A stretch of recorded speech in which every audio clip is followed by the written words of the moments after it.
up? What's up? What's up? We are back. I just realized how generic that was. Hey.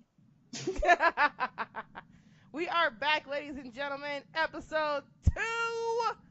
Holy crap, this is going to be a long one. Get ready. I hope you guys are ready because it's going to be one long one, and we are going to hold not a goddamn thing back. Trust Hell no. me. Wait, what happened? Taylor, we are live. I know. I got you. Ain't no holding hands. I can't hold on.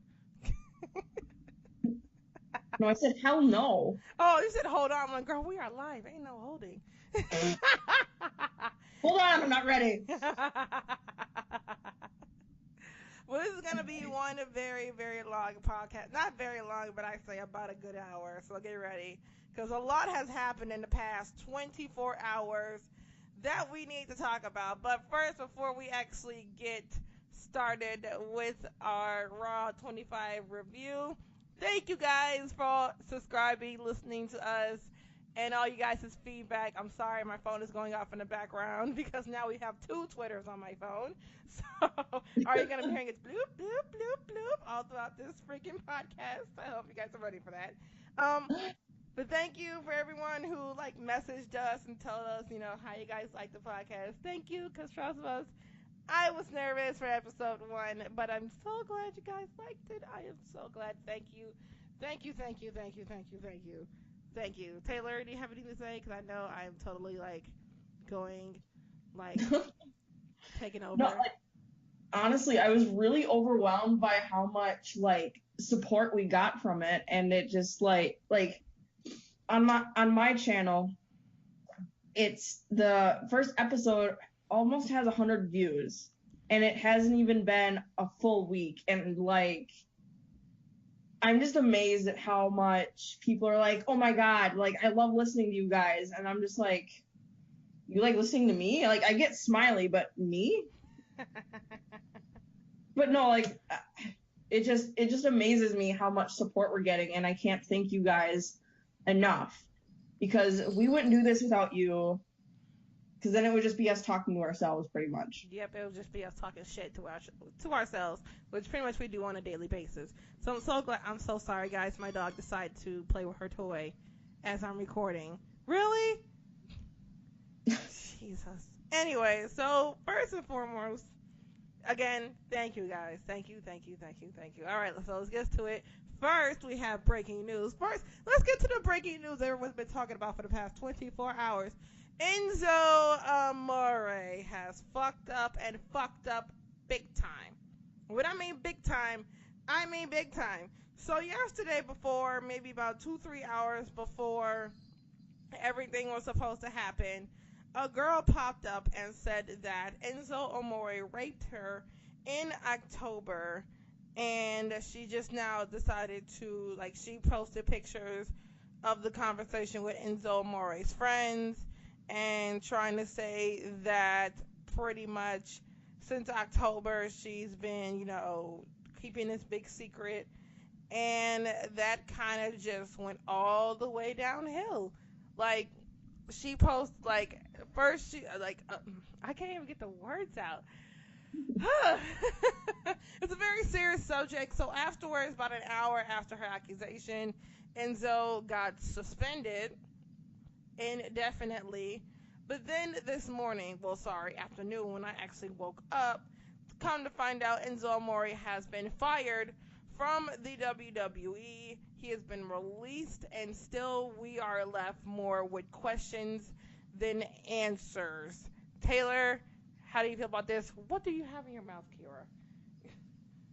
I don't know how to feel about this. I mean, as Smiley and I have both had our personal experiences, but regardless, I'm divided, because people are saying, well, one point she, during her stay where she's at a mental hospital facility, she was on her phone supposedly. This is just what I've heard, so take it with a grain of salt, what you will, but that she was on her phone, and people are like, well, if you stay, most mental facilities don't let you be on your phone regardless of how long you're there.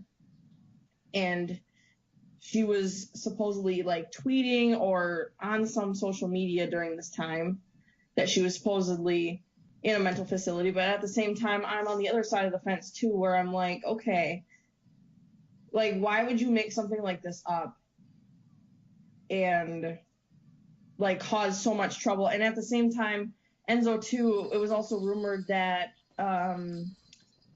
he failed to report being investigated or talking to police twice. So, and plus he's fired now. So why would WWE go through all that just to be like, oh, well, maybe he did this? Exactly. So, like, I'm not, like, I don't want to call her a liar. That's not what I'm trying to get out here. I'm just telling from what I've heard from both sides. So I just think it's a really fucked up situation, but I'm glad WWE as a business made the right decision by letting him go. Mm-hmm. Because otherwise, it kind of looks bad on them. Like they don't care how their superstars are portrayed. And the thing I saw on Twitter, which kind of pissed me off, was the whole, well, Roman Reigns is accused of being on steroids. Okay, being accused of using steroids and accused of raping someone are two different things. Exactly. Because as much as like people bag on Roman, if it ends up being true, I'm not going to be like horribly upset about it. Which there still has not been any proof that he did anything. Right. Because someone came out and said that he bought him from, and that to me, that's not enough proof because anyone can say that. But the fact that it's backed up by the police reports, what she's released, and the fact that WWE fired him, it's not looking good for him. It's not looking good for him at all. I just think it's a really fucked up situation. And if it ends up being true, I hope he's going to get what he deserves in the end. That's all I'm going to say. It's a very serious accusation, very serious conversation. And I hope that if this is true, I hope Enzo gets the help that he doesn't deserve, but I hope that he does, get punishment for this. Cause from what I read, the details that this girl went into, they were gory details, were very, very to the point, and I was just like, oh my god, if he really did say that to her and do that to her, this guy is a dick. He's a dick. He kind of has been a dick since he decided to go off to 205 Live. If you have not seen that video with The Miz, and pretty much Miz telling him that when he went to 205 Live, that pretty much that's the only reason why he went to 205 Live, because no one knows what to do with fucking Enzo Amore. He was kind of telling the truth. He kind of told Enzo about himself. And of course, Enzo didn't listen. He kind of let his ego do the talking. He started to get all this money, and he kind of turned into a big, huge dick. He forgot how he got famous and why he got famous, and stopped doing it for the fans and started doing it for the money. And I'm kind of glad that he got fired, because now maybe he can, humble his fucking self, and, actually, start to realize that maybe he's a fucked up person. So maybe he's the problem and it's not everyone else like he seems to think it is. Okay. At least that's the vibe I've gotten from him. Exactly. I'm starting to see maybe he needs to realize that it's not you're stupid, you're a dick, and you kind of get what you fucking deserve. I'm sorry my dog is in the background just playing and having a fucking ball. I am so sorry. She decides right now to decide to fucking play with her toys and shit. I'm so sorry, guys. So, all right. So now we got now that we got that out of the way, let's talk about Raw 25. Oh man. Well, it started out with the family, Vince and Shane and Stephanie, mm-hmm. And I just thought it was hilarious. I don't know, maybe it's just me, but I thought it was hilarious how they were like, "Oh, we got you a plaque," and Vince is standing there like, "Are you fucking kidding me?"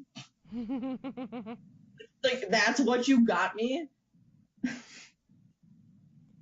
And pretty much he started to go on and said, it was just me I didn't need anybody. I did this all by myself. And then the glass breaks and And Taylor everybody marked out. loses their damn minds, including myself.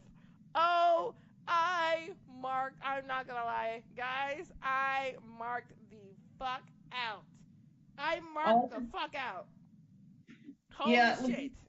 As I'm marking out, all I could think of was last week when we were like, it was me all along, Austin, and I'm like, fuck yes. Fuck yes. By the way, we are never allowed to do another Vince McMahon impression ever again. Yeah, Ever again. I don't think he was very happy that we tried to do like Amir was happy, but he was like, never again. Never do that again. And we were just like, we said it sucked, so. But he's like, no, just don't try that. Exactly. So we're never doing another Vince McMahon impression, guys. I hope you guys. But when the glass broke, I pretty much lost my mind. And here comes Stone Cold Steve Austin. I started to have flashbacks of my childhood, seeing Stone Cold come out and just whoop everybody's ass.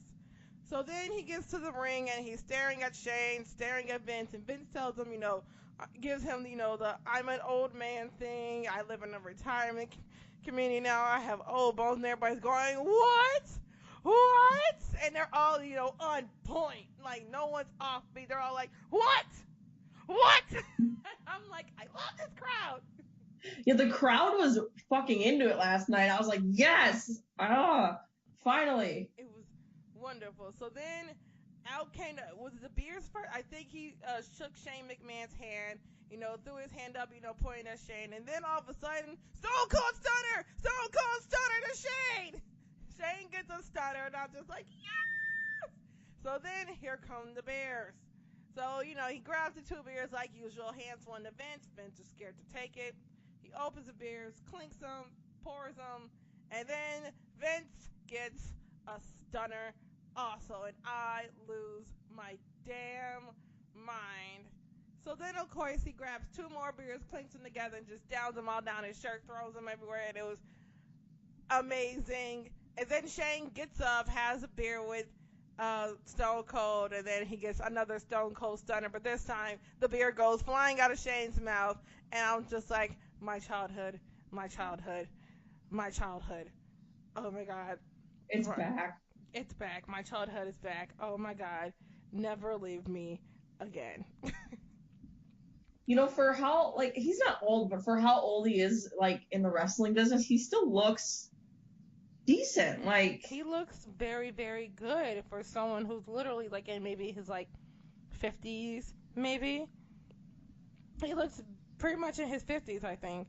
So then we go back to the Manhattan Center. Now, from what I'm hearing, this was the worst idea WWE has ever had, to have two different stages for one night. First, you had the Barclays Center where they were recording Monday Night Raw, and then you decided to get the Manhattan Center where Raw first appeared 25 years ago. This was a horrible idea because you brought out two of the best announcers in the business, Jerry the King Lawler and what's his name again? JR. Yeah, JR. You brought back two of the best announcers in WWE to have them barely do shit for 3 hours. Shame on you, WWE. Shame on you. Shame him. You hear how much front row tickets for the original stadium were? I'm hearing it's about $1,000. Yeah, it was ridiculous. That's what I heard. It was about $1,000 for front row tickets. Some people actually paid about $800, I think. Some of it, yeah. Some of them paid $800. Some of them paid $1,000. So I have to say it was not good. It was not good. It was not good at all. That was a horrible idea. I don't know why you guys decided to do that. That was a horrible idea. So then we go to We go to the Manhattan Center. I think, yeah. Nope, not yet. First, we had another Absolution and all of them 8 women tag match as usual. Yeah. It was boring, but the worst thing of it all, oh, the worst thing of it all was that this match actually went on through while there were fucking commercials. They went on at least 3 commercial breaks during that whole match. You go to from commercial break, you come back for less than 3 minutes and go back to commercial. And then when we come back to commercial, the match is over in less than 50 seconds. Yeah, What? at the best, I would grade this at like a C match because, well, at first I marked out because I thought when they said the 8 women like tag match and Paige is standing out there, I'm like, oh my god, she's cleared to wrestle, and I was like fucking marking out, and then no, I got my hopes up for no fucking reason. Yeah, I saw her out there. I'm like, 8 women. Wait, what are you talking about 8 women? Because all I saw was Nia, her. All I saw was Nia and Absolution. I'm like, that's weird. That's weird. That's 8 women. Oh my god! But I'm like, wait a minute. I was counting out somebody, and I was like, Yeah. wait, there's 1, 2, 3, 4, 5 of them. Paige is not wrestling. Whatever. So then I stopped caring. So then. It dragged on too long, I thought. Like, there was no need. Like, I understand, like, a 2 commercial match. I could see that. But, like, 3 commercials and then you ended at 50 seconds in? A damn shame. So then pretty much it ends with Sasha Banks giving the bank statement on Alicia Fox as she picks up the win. But then after the match, Asuka turns heel on her team of Sasha Banks, Mickie James, and Bayley, and throws them all over the top rope. So pretty much the announcers go, "Is that what we're gonna see on Sunday?" I was like, "Oh dear God, please no, please God, no! I am so sick of seeing this woman win.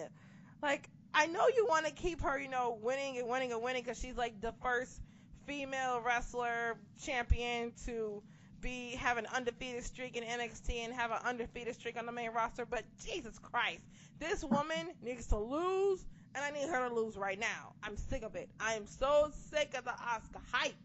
Oh my God. Drop the fucking undefeated gimmick or whatever the fuck they're doing with this. Because, like, I agree with you. It's over the top and it's stupid and it's boring. Like, okay, yeah, she's gonna win. All right, what's the point of the match then? Right. Like, why have a match if she's just gonna keep winning? Why? Why put her in a match if we already know what the outcome is? If you put her on a team match, she's just gonna keep winning. Like, it's annoying. It's annoying. And if she wins the first ever women's Royal Rumble, I'm gonna be pissed. I'm gonna throw something. Ugh. I'm secretly hoping that Becky comes out of nowhere and wins this, and then it's her versus Charlotte. I think that's what I'd like to see out of this, but I don't think they're gonna do that. Oh, WWE is gonna screw us to hell. From what I'm hearing, it's not gonna be any of the girls. It's gonna be a Ronda Rousey versus Charlotte Flair. I don't think so because she's filming a movie during WrestleMania. No, she's filming during the Royal Rumble. My bad. Yeah, she's actually filming a movie during the Royal Rumble, so she will not be in attendance. My bad. So actually, I don't know who's gonna win. That's a good fucking question. I don't know who the fuck's gonna win, but I'm hoping it's somebody other than Asuka. So whatever. Next. So then we go to first we go to the backstage reunion. So we have a reunion with Jonathan Coachman, the Brooklyn Brawler, Teddy Long, holla, holla, holla! the Boogeyman, Brother Love, and Harvey Whippleman. It was amazing to see all of them, including the Boogeyman. I was the only one who was like, am I the only one that's saying that the fucking Boogeyman looks good for 53 years old? The man is 53 but still has an 8-pack like he's 20. Yeah, he doesn't look 53. I was like, do you age or do you just stay like that? I'm just like, the Boogeyman looks good, even though he has live worms in his mouth. Still creepy as ever, still giving me nightmares. Ooh. So then we go to commercial, and pretty much they're saying that The Undertaker is returning. And I'm just like, oh my God. Oh my God. So then we go to come back from commercial. We are now at the Manhattan Center. The Undertaker makes his first TV appearance since his WrestleMania loss to Roman Reigns, and he goes in the ring and pretty much telling the WWE universe that all his old foes from Stone Cold Steve Austin, Mick Foley to Kane, but now with all his enemies laid in the earth behind him, he's declared that it's truly time for them to rest in peace. He says, and I quote, "I declare for all of those who have fallen, it is truly time you rest in peace," and then walks off. And I'm just like, what the fuck are you trying to say? What the fuck was that? At first, I'm thinking, shit, is this where he officially retires? And I'm preparing myself. And then he just said that, and I got really confused. I was so confused. I'm just like, so are you retiring? Are you going to have another match? By the way, everyone started chanting, one more match, one more match. And I'm just like, no. He does not need another match. No. No. He doesn't need another one. And by the way, when he actually came out, he was not wearing his regular coat, hat, all of that. He actually kept kayfabe. Because if you did not know, last year at WrestleMania, he left all of that in the ring after his match. He actually came out in old school Undertaker and just the whole hood, coat, cape thing. He came out in that, and I was just like, oh, he kept kayfabe. Yes! It was amazing. So then we go back. What were we saying, Taylor? No, I just thought it was one of those segments that was done really well. Oh my god, my voice. That was just done really well last night. I didn't understand the promo, but I how he came out, how he kept, like you said, how he kept kayfabe. I thought that was done really well. Yes, it was. It was nice to see Undertaker, but it still made no fucking sense. So then we go back to the Barclays Center, and we are now backstage with the APA. Rhino and Heath Slater are having a poker game, and of course Heath Slater is losing badly to the APA. And pretty much he loses money, and then he goes, "I got kids," and then JBL goes, "Yeah, and then daddy is broke." So then someone slaps down just a stack of hundreds, and everyone looks up, and the camera slowly pans, and it's Ted DiBiase, the $1 Million Man, and I'm marking out. I'm like, it's the $1 Million Man. Speaking of Ted DiBiase, in April, and if you live anywhere close to Wisconsin, Hornswoggle is hosting his show at the Bucks Stadium in Oshkosh, and Ted DiBiase is going to be there and MVP too. So I'm so excited. I hope I can get off of work for it. But anyway, continue. I just got excited. So then I saw him, and pretty much he says, so what's your bet? And he does his evil laugh, and then JBL's like, the $1 Million Man, and some, I can't remember what the hell he said. So I got excited. I was just like, yes. So then we go back to the Barclays Center, and all the general managers of Raw were honored. So we had Daniel Bryan, Real King, William Regal, Eric Bischoff, and John Laurinaitis. And I'm just like, hold on. You guys are missing one. There was another Raw general manager, and you guys are fucking missing her. Yes, I'm talking about fucking AJ Lee. She was Raw general manager. For how long did that last? I can't remember. It wasn't very long, but honestly, 2 or 3 months. But yeah, no, you're right. Still, she was a Raw general manager. I understand, you didn't want to bring her back for shit because of her husband, but still, not fair to the rest of the fans. Not fair for us. Not fair at all. Not fair. And pretty much they didn't do anything. They just stood out there, waved. And I'm just like, well, that was bullshit.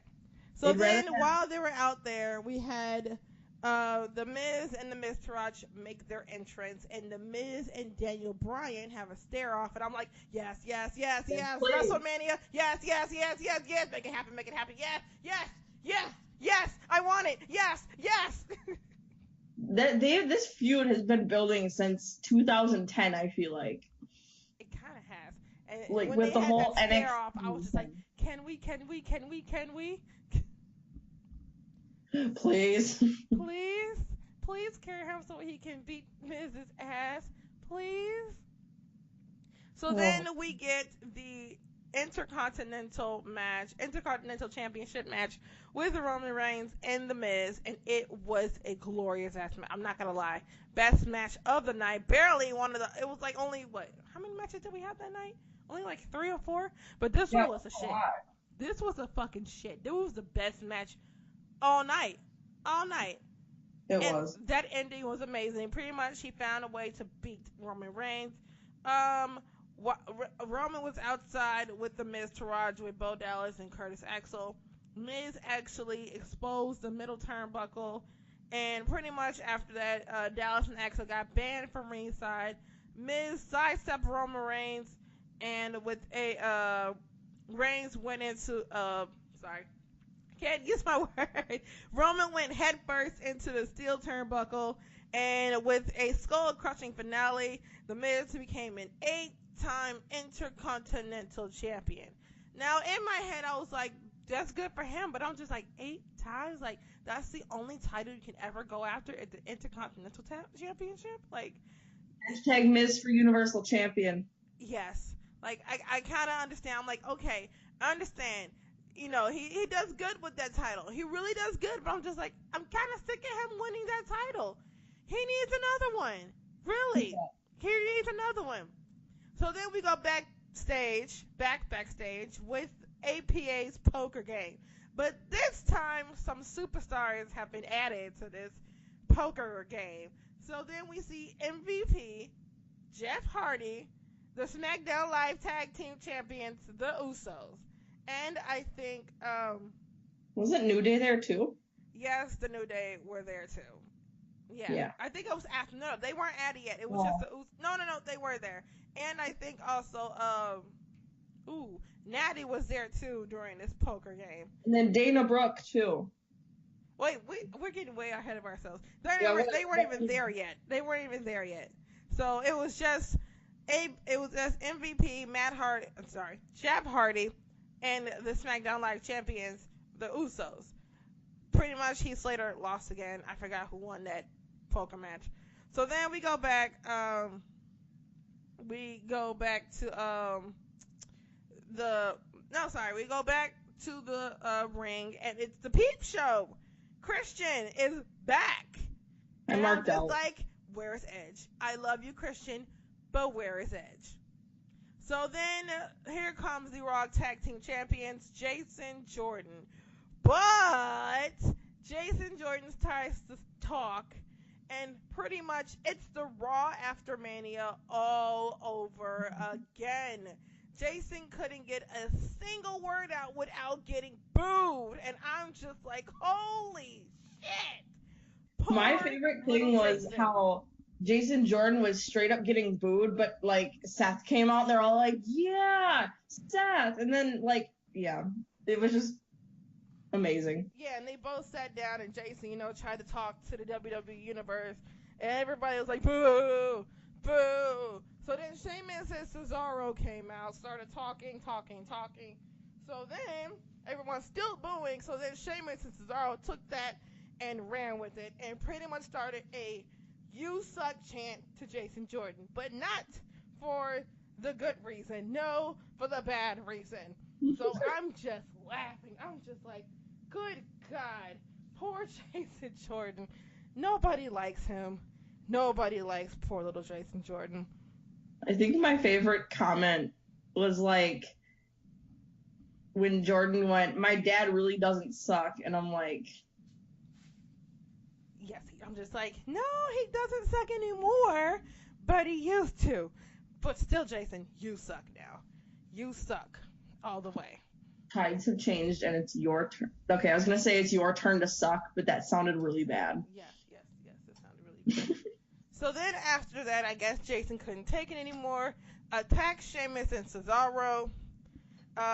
Pretty much, Rollins had to interfere. He took out Sheamus with a middle rope suicide dive and took the fight back inside for a knee to Cesaro, who was held down by Jordan, but Cesaro moved and Seth inadvertently hit his partner in the face with his knee, and the Bar made their way backstage.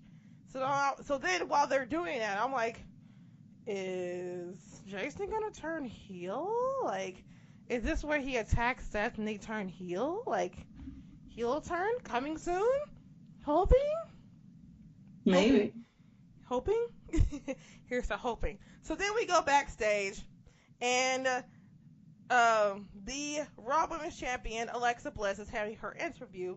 So then here comes Charlotte. And let me tell you, holy shit, Charlotte is a giant compared to poor little Alexa Bliss. I know she's only like 5 feet, but holy shit, yeah, I was Charlotte like, towers over her.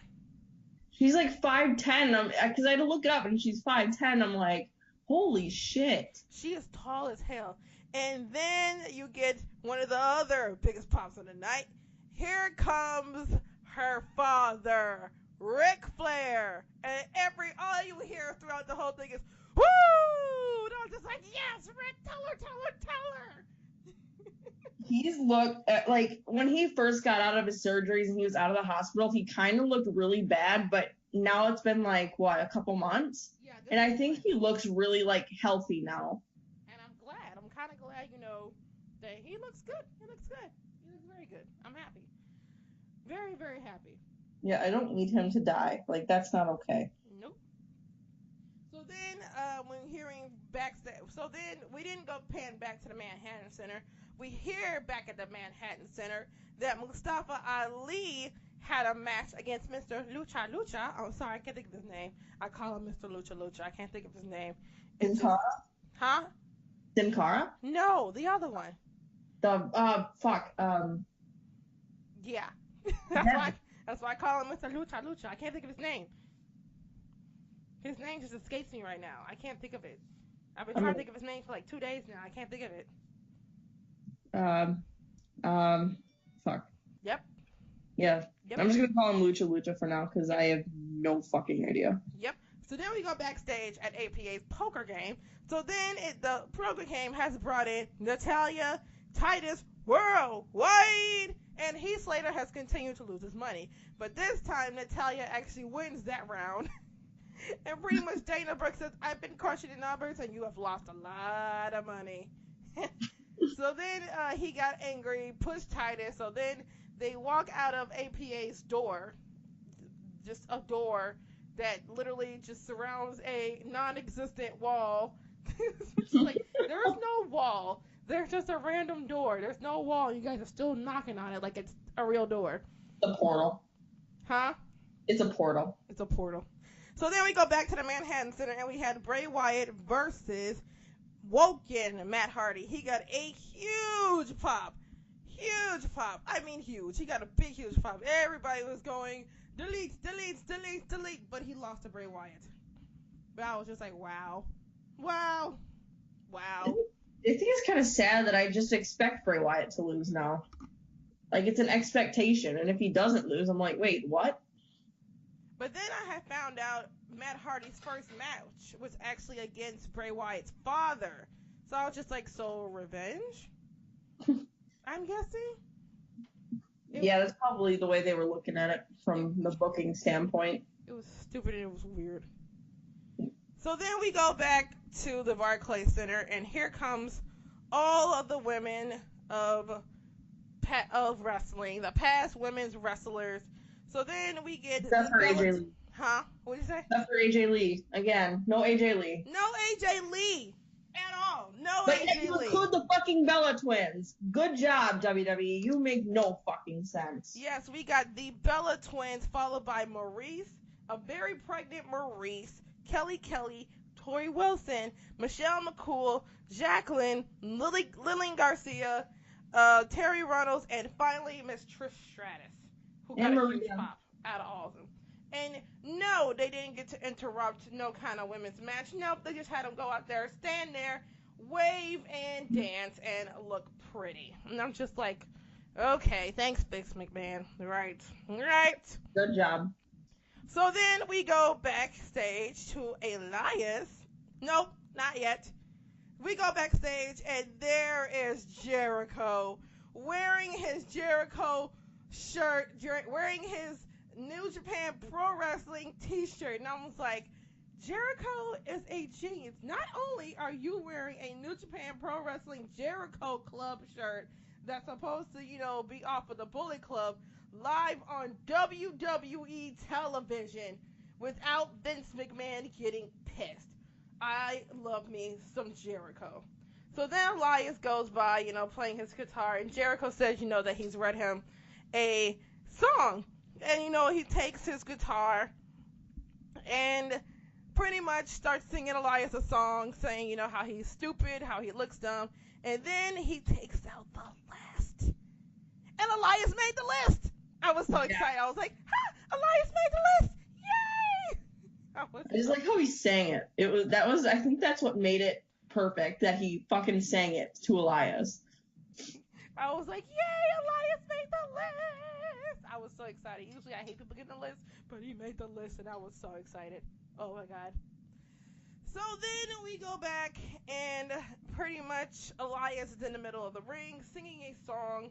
And then all of a sudden, we're just waiting for someone to come. Like, who's going to come out and interrupt him? Because we all know he's not going to be able to finish his song. Who's interrupting? He hears dun, dun. I'm like, fuck, it's John Cena. Damn it. I'm just like, God, fuck, it's John Cena. No. I wanted to come out. If he was going to come out, he should have used his old theme song, but whatever. Thugonomics. It'd be better than his fucking theme song now. You can't see me, the time is now.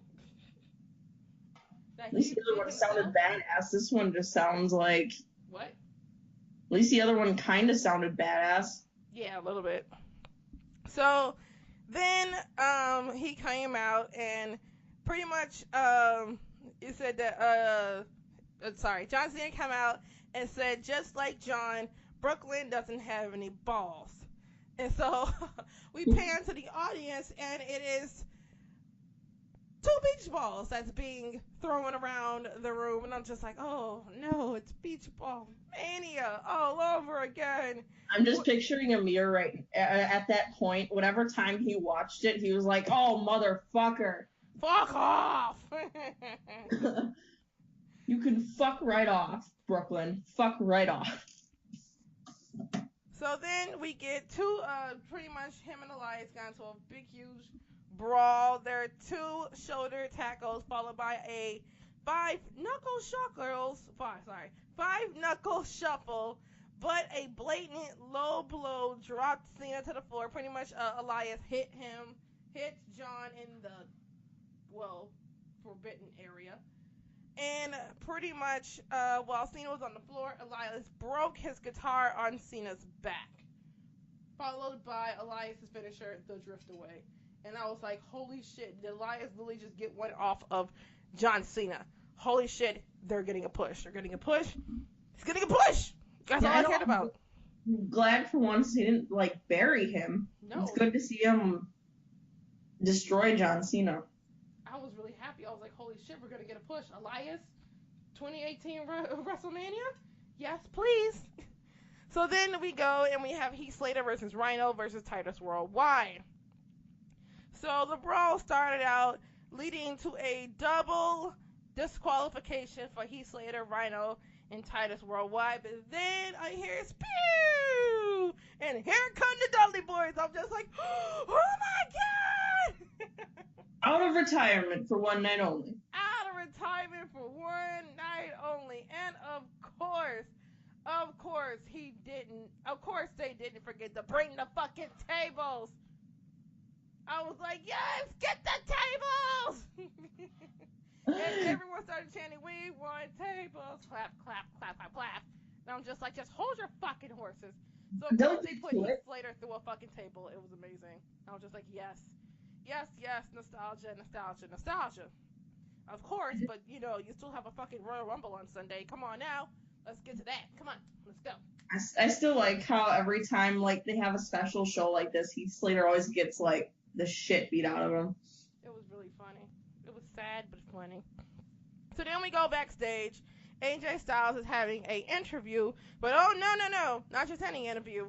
No, he brought back one of the best interviewers of all time. I am talking about Mean Gene Okerlund, and I was just like, yes, Mean Gene is here. So then, of course, AJ and AJ Styles goes, well, let me tell you something, Mean Gene. And I'm just like, no, AJ, no. No, just stop. No. I know this is nostalgia, but no. So then we go back to the Manhattan Center after like 2-3 hours. And of course, we get the DX has returned. Everyone, every single person. So then you get Triple H, Shawn Michaels, and Shawn Michaels starts, trying to tell these stories, and Triple H is like, no, you can't say that. And by this time, everyone in the Manhattan Center is pissed off. Everybody is pissed off. Let me tell you why. Because at the Manhattan Center, they barely were given anything, not even a dark match. You got The Undertaker, you had Matt Hardy match, you had one cruiserweight match, and that was it for like 2 hours.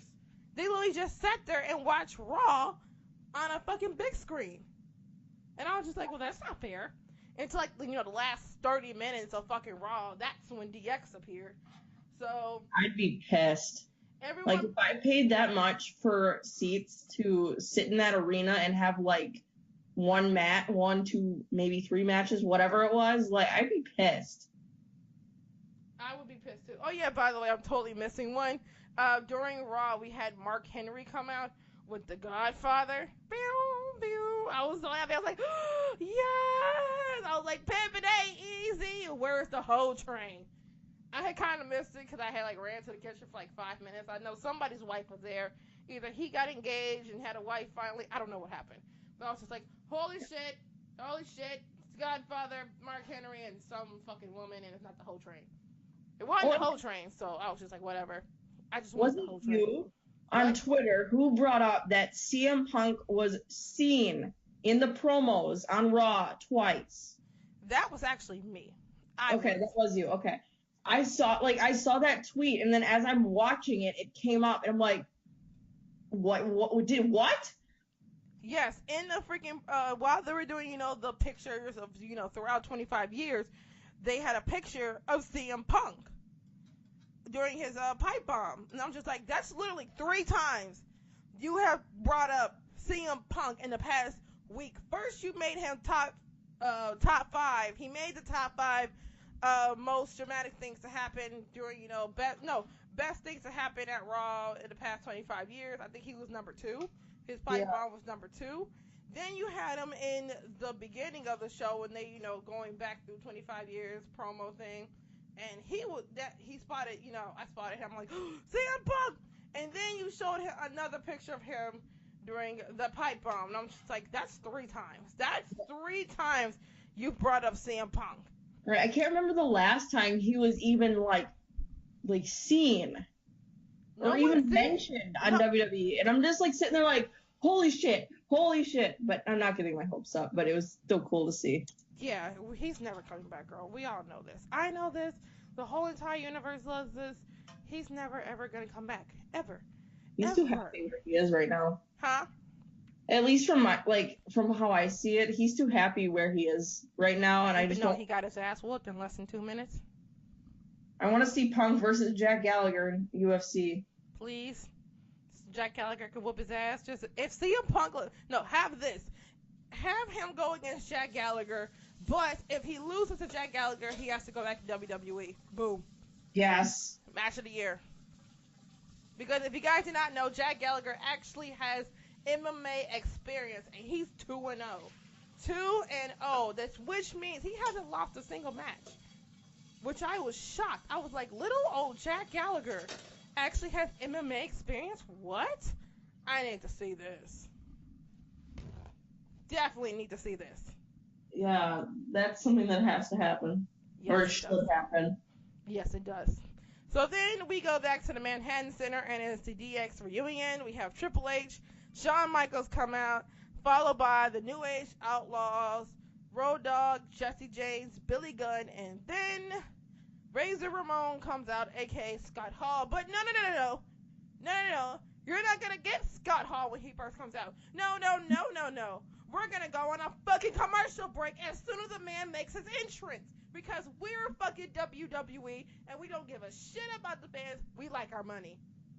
Yeah, because fuck you. That was pretty much a huge middle finger to the face. Like, you pay all this money towards us in whatever way, and this is how we're gonna fucking thank you for it.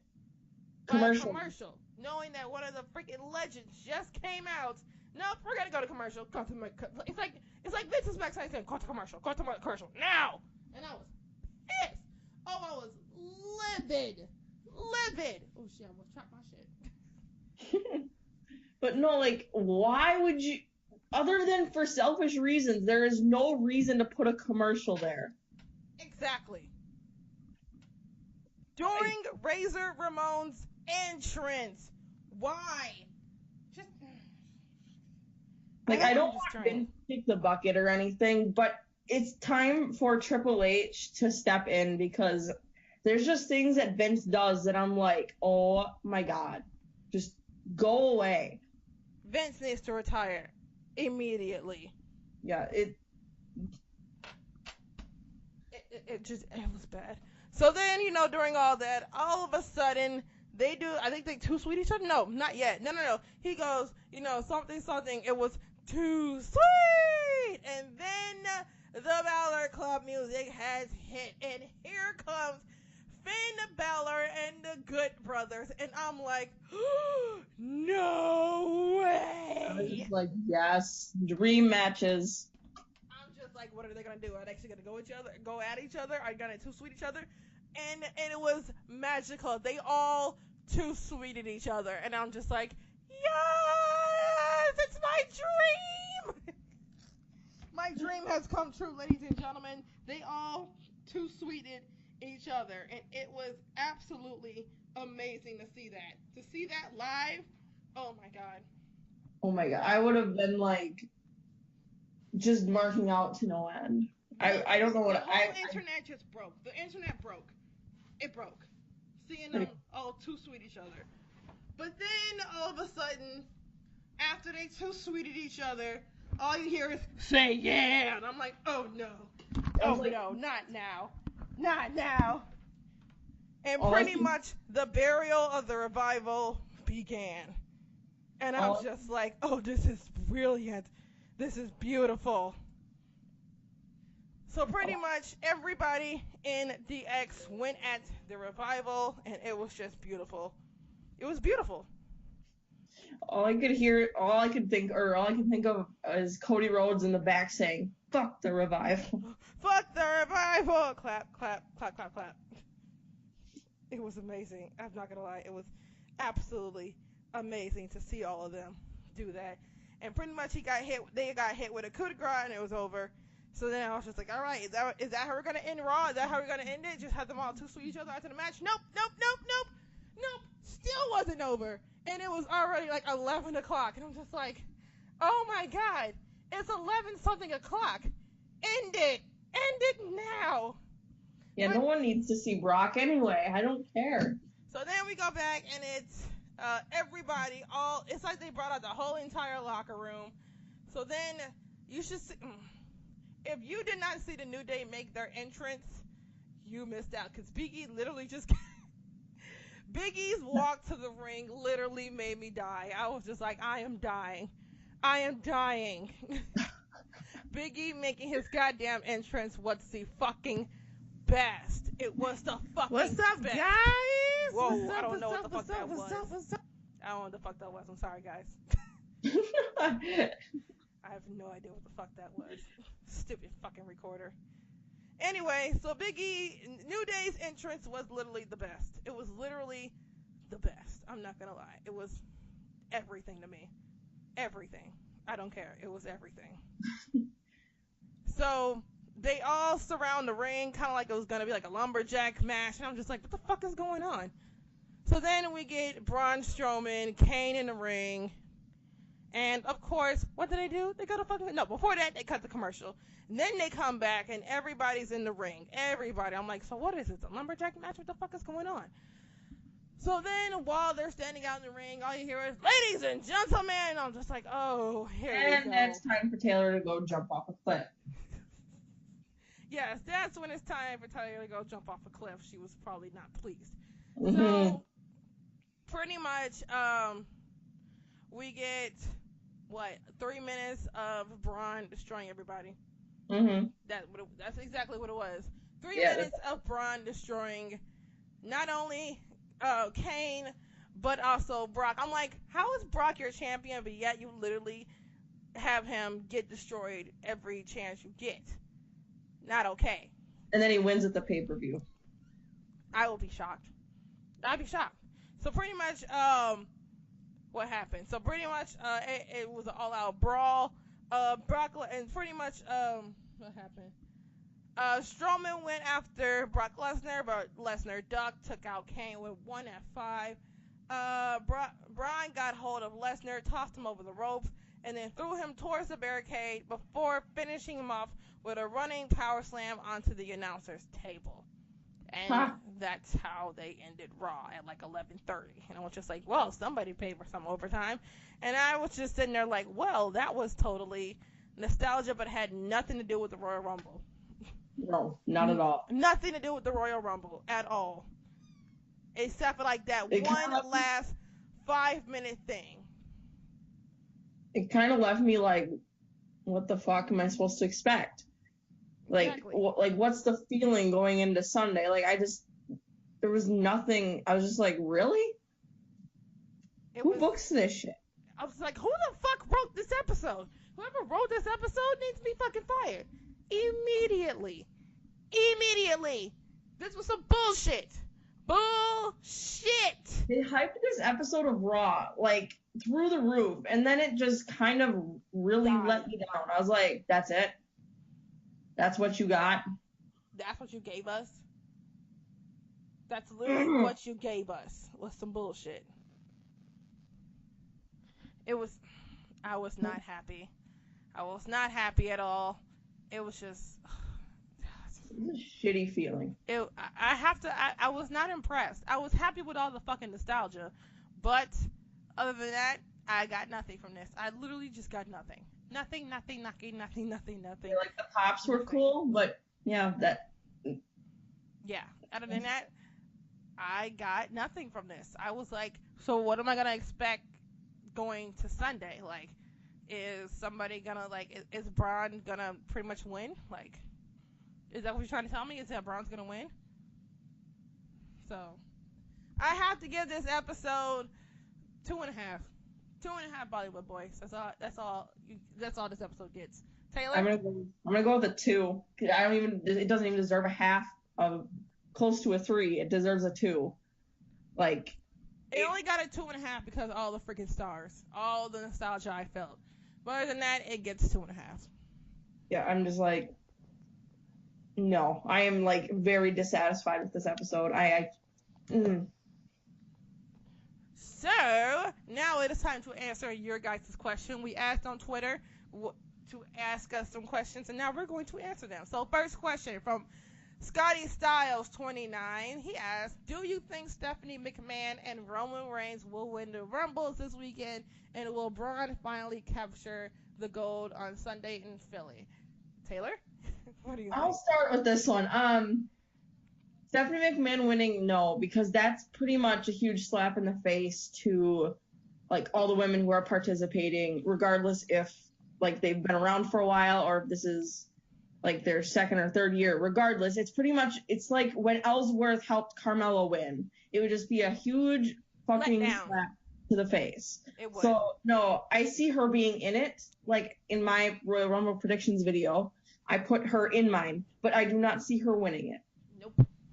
I do not think, I'm gonna go with Taylor. I do not think Stephanie McMahon is gonna win. Do I think Roman's gonna win?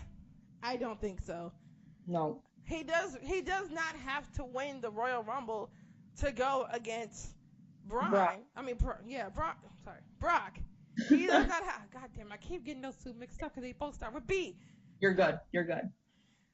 So, do I think he's gonna win? No. He already won last year, and everybody was already pissed. Trust me. When he came out number 30, I was pissed.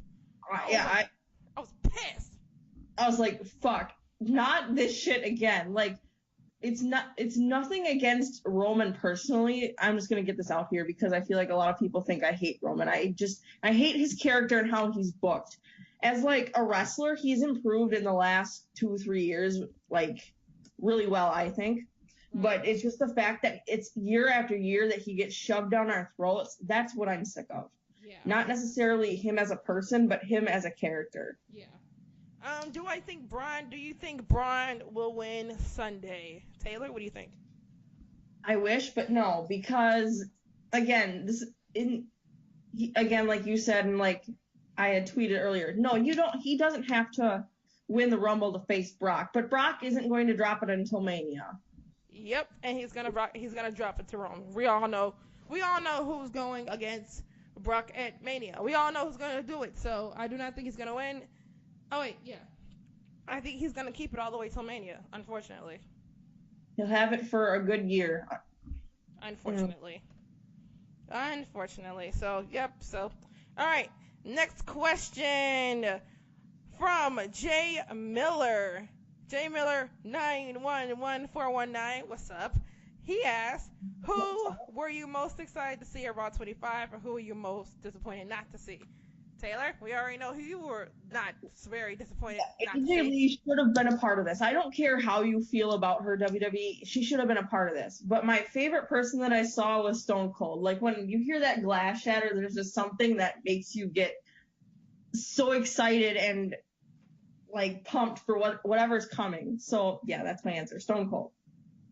Pretty much, I was really excited to see almost everybody. I was excited to see the MVP. I was really excited to see the Boogeyman, because even though he was very creepy, I really, really liked the Boogeyman. I was a big, huge fan. And also Stone Cold, because whenever you hear the glass break, just like you said, get ready, an ass whooping is coming, and it's coming very soon. Who was I not disappointed? Who were we not most disappointed not to see? 2 names: Lita, AJ Lee. Taylor. Did you hear that Lita wasn't even on the guest list? She wasn't even invited, which is bullshit. Like, that's so shitty. Like, you had Trish, but you don't have Lita. Like, and there's nothing against Trish, but I'm saying, like, if you have Trish, why don't you have Lita? Exactly. Why the hell would you invite Trish but no Lita? Lita made the stepping stones for women everywhere. Why would you not invite oh god, what is her name? And I love her. She's in the new Netflix series about women's wrestling. Oh god, what is her name? Oh god, I forgot, and I was a big huge fan. I can't help you. Oh god, what is her name? Shit. She was like, oh god, she was big, and she went against Michael Cole. Kong, yeah, she wasn't even invited either. Yeah, that's bullshit. It was bullshit. And of course, I was really disappointed to see AJ Lee. I'm just like, AJ Lee literally was the longest Divas champion for most of her career, and you didn't invite her at all. I understand you don't like her husband, but you can't invite AJ Lee? Like, that's bullshit. That's bullshit. Yeah. Like, okay, Nikki, I can kind of understand because whatever. Yeah, because she took her longest reigning Divas championship away from AJ Lee. Yeah. It still pisses me off. But why the fuck was Brie there? What did Brie do that was so revolutionary? Please explain that. Brian's husband. Sorry. Big deal. Wife. Big deal. Like, She said, big deal. Then why wasn't Beth Phoenix there? She's Edge's wife. I don't know. That's a good question, because she was like the first woman to actually be in a Royal Rumble match. Yeah, and then she was the first woman to have a tables match too. Like, what is? Oh my. WWE logic, I don't understand either. It's okay. We also have a question on our Twitter that I'm going to get to right now. Give me a second, because I lost the other one. From Rich Lotta 32. He asked, can y'all just throw 100 pounds of garbage on Enzo Amore for me, please? If we could, we would. Right. Because if I was could trash. right now, I just would. I wouldn't even hesitate to do throw it. all that garbage on Enzo and it'd be really, really funny. It would be. So we also have one more question on our Twitter, on our brand new Twitter that we made today. You can follow us at T&T Podcast 2018 on Twitter. That is our Twitter handle. Please follow us if you want to know more about us. We have one more question from Robert Red Jr., which 2 D's. Biggest letdown from March 25 last night. Oh my God. The whole show. The whole show. The whole entire, pretty much the women's part. That was a real letdown. Yeah. That was bullshit. Yeah, bullshit. There's so many women they could have included and they chose not to, and it just pissed me off. It was a real letdown just to have them come out there and dance and wave, and I'm just like, what the fuck is this shit? What is this shit? And actually, we do have one more question from my Twitter, because I actually posed, like... Yeah, I was trying to get to your Twitter, and I couldn't. For some reason, my freaking Twitter shut down. What was the question, please? It was from Joker of the South, our brother, pretty much. Our brother. This is for both of us. Okay. How many times a day do you reference wrestling? Outside of Twitter. Outside of Twitter. Like, oh God. Maybe like 5-6 times a day. I get too excited, and then like the other day at work, TMZ was on, and they were talking about how Brock's accused of something right now, and I just like started going off, and my coworkers were like, "What the fuck are you talking about?"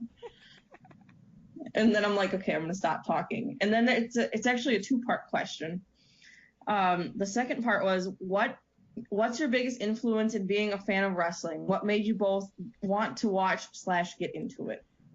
Okay, so it's a small little story. So pretty much I was a kid, and I used to watch Alicia Fox when she first came. When she first came to WWE, and she was an ultimate beast. And then, you know, as a kid, you know, watching her win the Divas Championship, and as, you know, a little black girl who lived in the hood where no one really watched wrestling, watching her win that Divas Championship, me, you know, running around going, oh my God, Alicia Fox won the Divas Championship. I was so excited as a kid.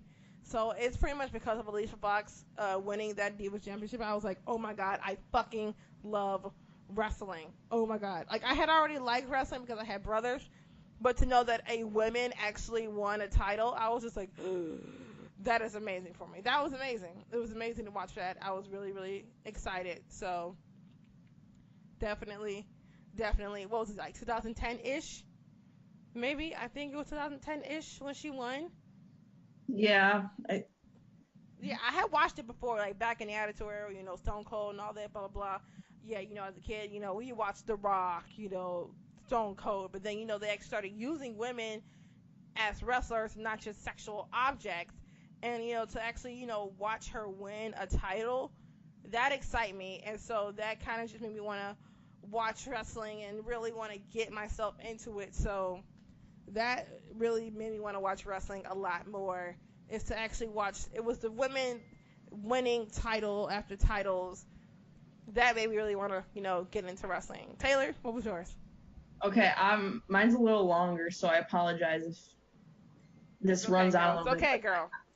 I first started watching because I was at a friend's house, and her family was like super into it. Never had watched an episode in my life. Mm-hmm. And it was 2001. And it was a non-title match between Chris Jericho and Stone Cold. I remember that. And those two just like, I don't know what it was, but those two just made it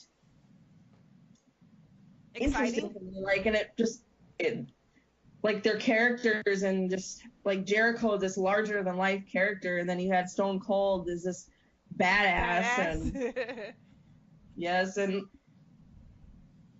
just the first time hearing that glass break, there's just, like I was saying earlier, there's something about when you hear it, you're like, oh, holy shit.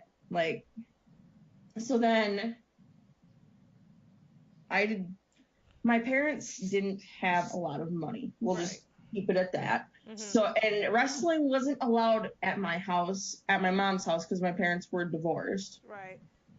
So I kind of like didn't watch it as much, and I kind of like lost touch until about 2006. And then I lived in Cincinnati. Right.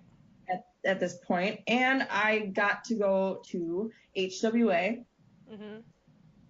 in Ohio. And this is actually one of the first times I got to see, I didn't know it at the time, obviously, but that this is where like Dean Ambrose got his start as Jon Moxley, and his character really just got me back into it. And one of the most relatable people that I've ever watched live, and then continuing to follow his career until he got to WWE. Right.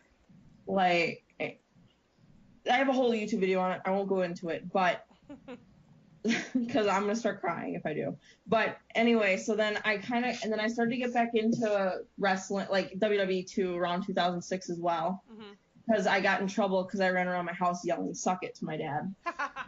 So, yeah, and then in 2010, if we're gonna like, because you were talking about women's wrestling, I really got into women's wrestling because of AJ, because that's how I identified. Like, I was the quiet, shy nerd in high school, because 2010 I started my freshman year, and it was nice it was a refresh. Like, Naomi was kind of along those same lines in the same NXT season 3, right?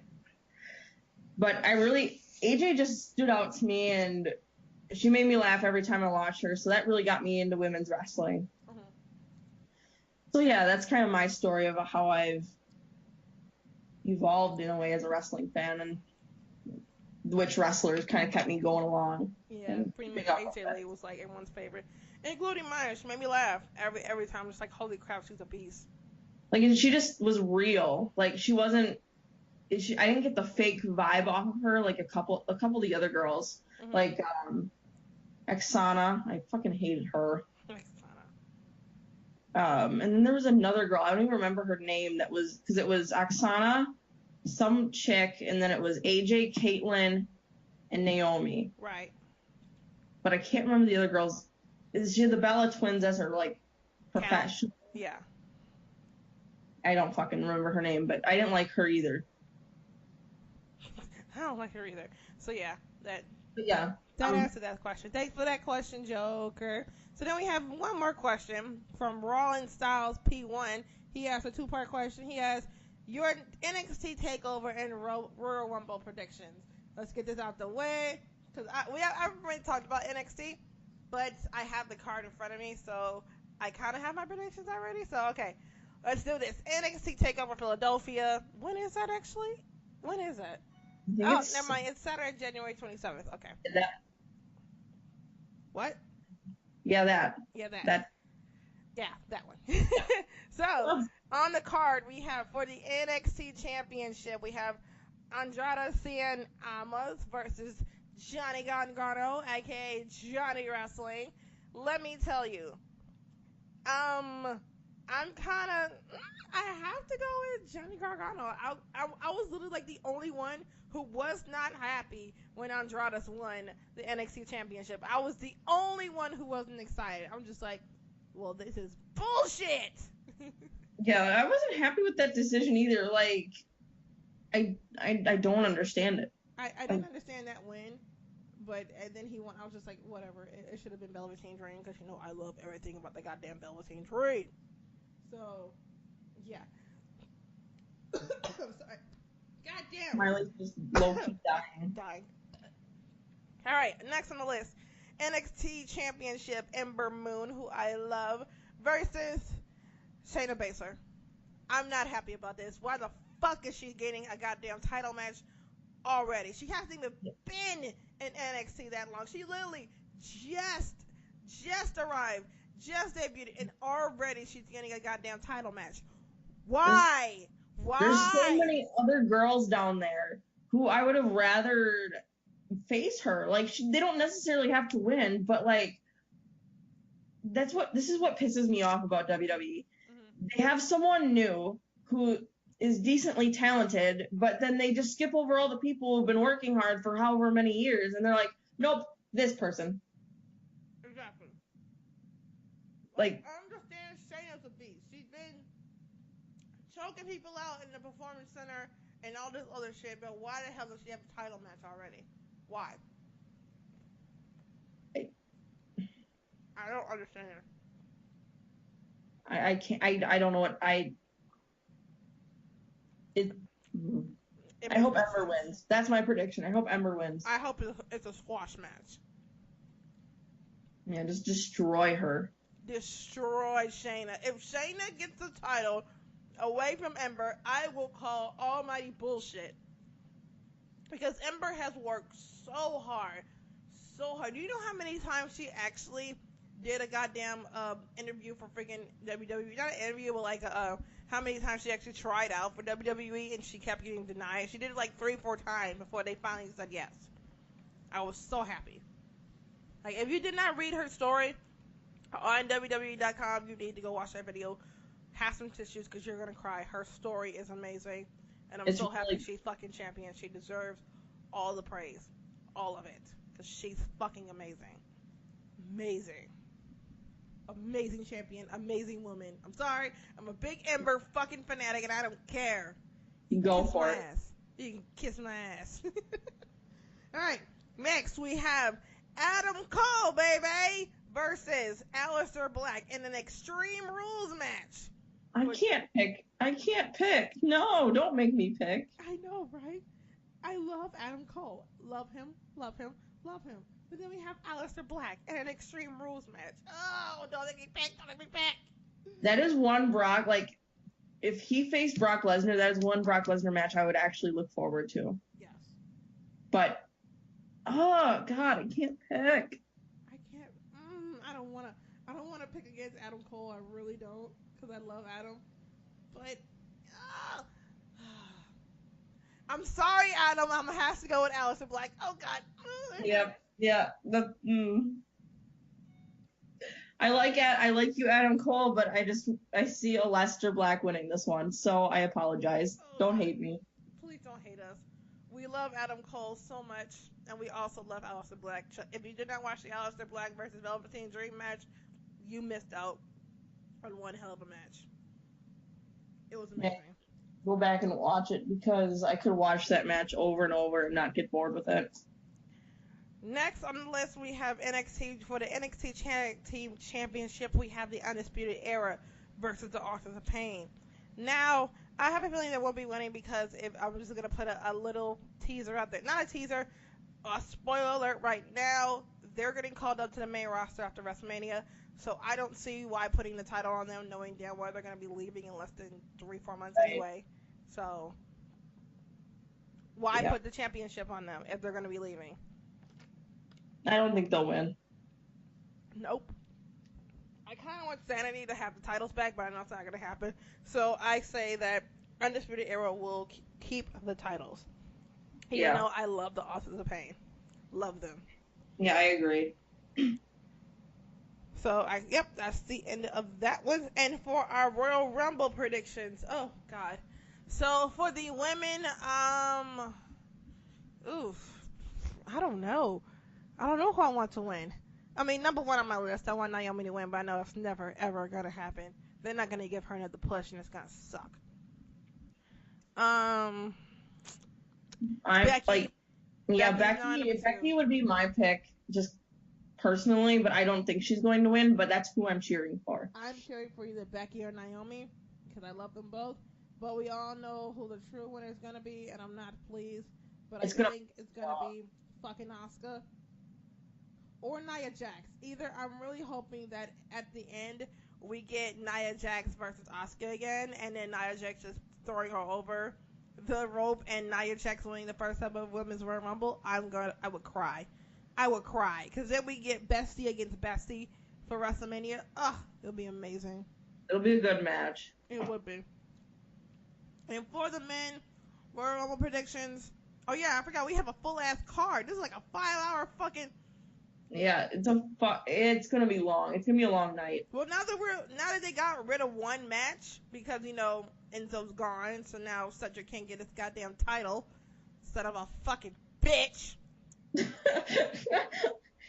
it, Enzo! Damn it, Enzo! First you get sick, then you get injured, now you get fired. Now Cedric can't get his goddamn title from you. You son of a bitch. I might just get drunk Sunday. Yeah, that might be a thing. All right, so for the men's Royal Rumble, I want Nakamura. I don't want Nakamura, but that's who my pick is. I want Nakamura so we can get an AJ Styles versus Nakamura rematch. You know what I could see them doing? Just piss everyone. Fucking New Japan. That's what I want. That's what I need. All right, so then we have the Universal Championship: Brock Lesnar versus Braun versus Kane. Blah blah blah blah blah. My pick is Brock Lesnar, but I'm not happy with it. Nope, not pleased. But Brock is gonna keep his title. We all know WWE is never gonna give the title to poor Braun, even though he deserves it all. Hey, by the way, guys, fuck Brock Lesnar. Oh yeah, we need our fuck Brock Lesnar for today, and there it is. Fuck Brock Lesnar. I'm done. Okay.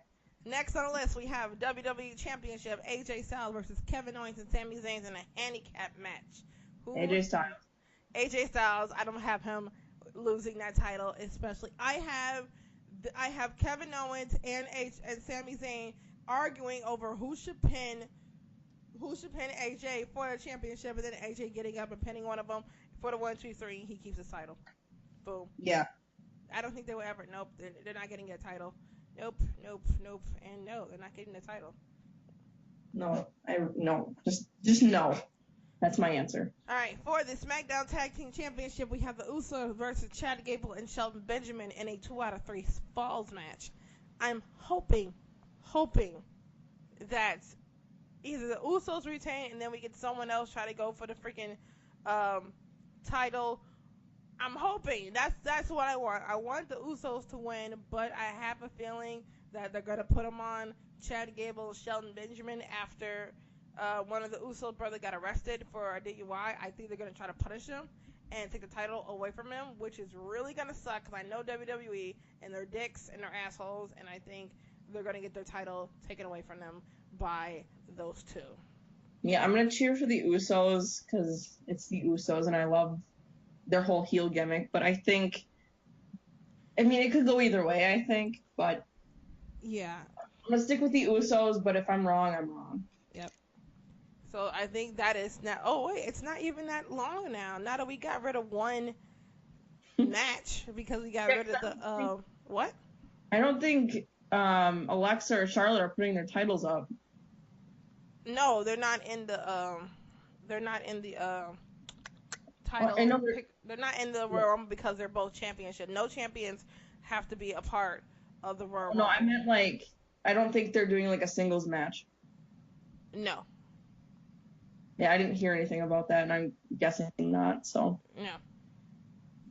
So I think that I'm thinking there's rumors tonight that Dolph Ziggler is going to come back and challenge Bobby Roode for the title tonight. There's a lot of rumors that's going to happen tonight that Dolph Ziggler is going to come back and challenge Bobby Roode to get his United States Championship back after he relinquished it after the Clash of Champions pay-per-view.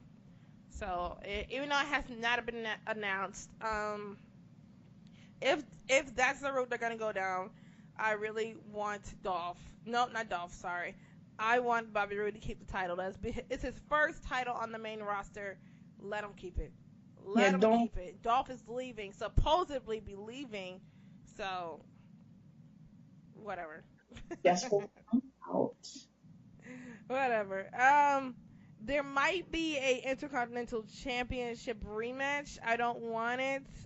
If there is, I don't want it. But yeah, I hope and pray there's no rematch. Just let Miz keep his title. Let him keep running his mouth. Keep it. Keep it. Keep it. Keep it. They can keep that match. Please don't let it have it. Well, they didn't announce it last night, so they won't be. Never mind. There won't be a rematch because they didn't announce it last night. So never mind that match. But if they do go down the route of having Dolph Ziggler versus Bobby Roode for a rematch, then I want Bobby to win. all day. Bobby should win, and it would be fucking glorious. Glorious. I don't know why I did that. I'm weird, you guys. I'm weird. Is that everything, Taylor? I think so. I don't think we missed anything. Did we miss anything? I think we literally detailed this bullshit that was Monday Night Raw. It was complete bullshit. We will be talking about SmackDown Live. Probably we'll be recording tomorrow because Taylor, you have off work tomorrow, right? Yes. So yes, we will definitely be recording because I'll be the one that has to work. But after I come back from work, definitely we will be recording and talking about SmackDown Live because I have a feeling it's not gonna try to do what Raw did and have a big ass show. It's the SmackDown go home show after. Well, sorry, before the Royal Rumble. So let's see what the fuck they have in store for us tonight. And with that, I say we call this a day. Thank you for fucking listening to us ramble and ramble and ramble. Thank you for supporting all of us. Sorry, all of us. Just us. All two of us. All two of us. Thank you so much. You guys are utterly amazing. As fans, you guys are amazing.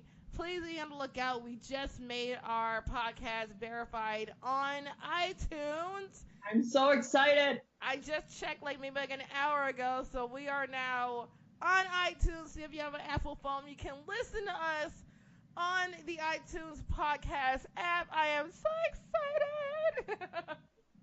I think this year is going to be a really good year for us. It's going to be a good year for us. It's going to be a good year. Definitely be on the lookout after Sunday.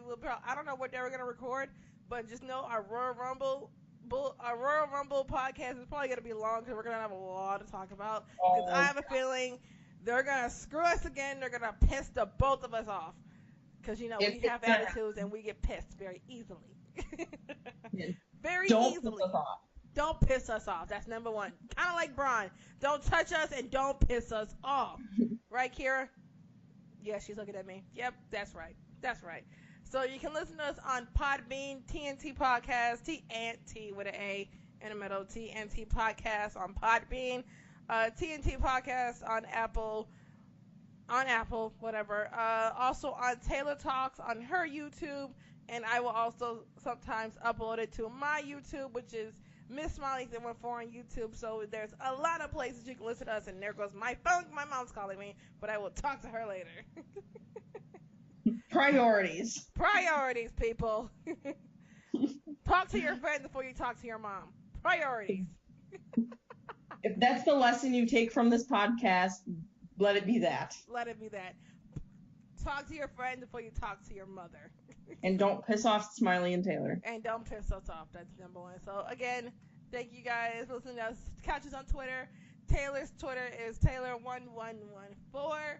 Mine is Smiley Baby Boo. And the podcast Twitter is TNT Podcast 2018, which is the year that, we made this podcast successful. Not successful. That's the year we made this podcast. And yeah, which we have a lot in store for you guys. A lot in store. So be on the lookout for us. Definitely, this is going to be one hell of a time. And SmackDown Live just came on. So. And one last thing, and if you don't know how to spell any of our Twitter or Instagram names, they are on our cover photos for our Twitter, and they are on our cover photos for our YouTube channels. Yes, they are, and they are amazing. Which literally took me 2 hours and 2 redos to do those cover photos. Trust me, it took me all of my time to do it. Yes, I made those myself. It took me 2 hours to do it and 2 redos. So I'm very proud of myself. Very proud. I appreciate it. I appreciate it. You guys better appreciate it because she worked her ass off. I did. I'm not good at editing shit, so I can't believe that I did that myself. So, yep. So with that, we're going to end the podcast. Taylor, got anything else to say? No, I think that's it. I talked over you, my bad. Well, with that, wrap this up. This is part 1. Be on the lookout for part 2, which we will be recording tomorrow night after I get off of work, after Taylor comes back from her second home, which is the gym. Because, Taylor is always at the gym. Where's Taylor? Taylor is at the gym. At the gym or at work. Pick one. The gym. All right, guys. Yeah. Thanks for watching. Thanks for listening. I'm out of here. I've been smiling. This has been Taylor. This has been the T&T Podcast. Thanks for listening. We are out of here.